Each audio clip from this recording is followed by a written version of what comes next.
I think it depends on where you are. In Latin America, a lot of the forests are now, being lost to cattle ranches. In Africa, it's a lot about smallholder farmers shifting cultivation largely, but also the trend we see now is that we're moving more towards industrial plantations, large industrial plantations for oil palm coming from Asia and other parts of the world.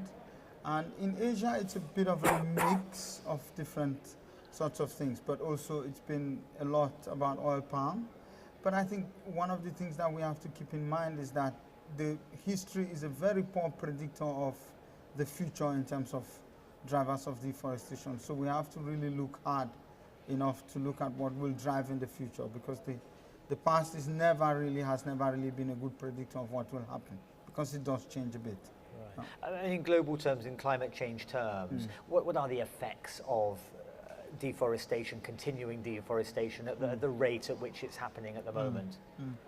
I mean, we currently are losing a couple of million hectares of forest, I think between 14 and 16 million a year, and that is contributing almost 15%, between 15 and 17% of global emissions.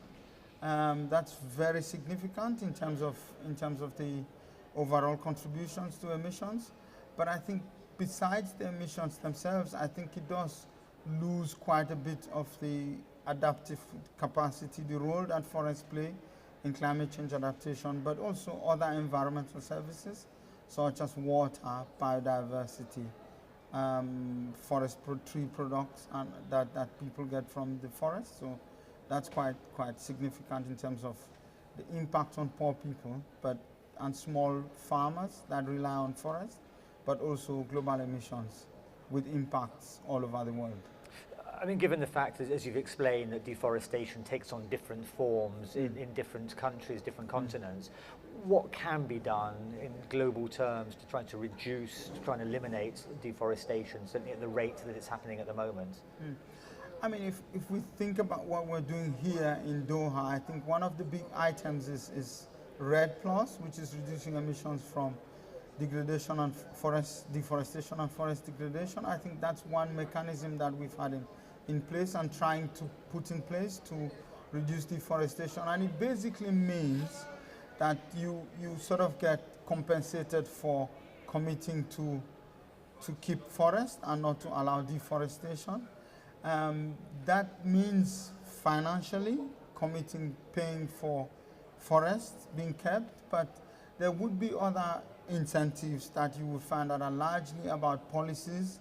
For example, giving people ownership of trees and forests, then that will motivate them to keep the forest, and all different sort of markets that you can have around ecosystem services that can help to motivate people to keep forests and stop deforestation. But I think a lot of it has to do with addressing the political economy of deforestation itself. So the economics, the institutions, the land tenure, the policies, all of these things we have to address from very different angles.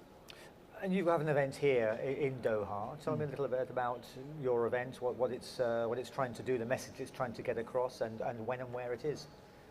Yeah, we're having an event tomorrow at the Forest Day, addressing drivers of deforestation. And one of the things we're trying to look at two things. First, to discuss what are the common drivers, what are some of the common processes that happen in Africa, in Asia, and Latin America that allow deforestation, but also how can mechanisms like REDD+ and other ecosystem service mechanisms help to put this. But particularly we are looking at landscape approaches. So what are the trade-offs and synergies for using agriculture, different kinds of agricultural practices around the forest margins that will give people sufficient economic incentives, but also buffers for the different things that push them to deforest. So we were looking at what are the common characteristics, what mechanisms, what do we need to put into a REDD mechanism and other mechanisms, and also what are sort of the direct practical experiences that we can learn from to be able to stop deforestation.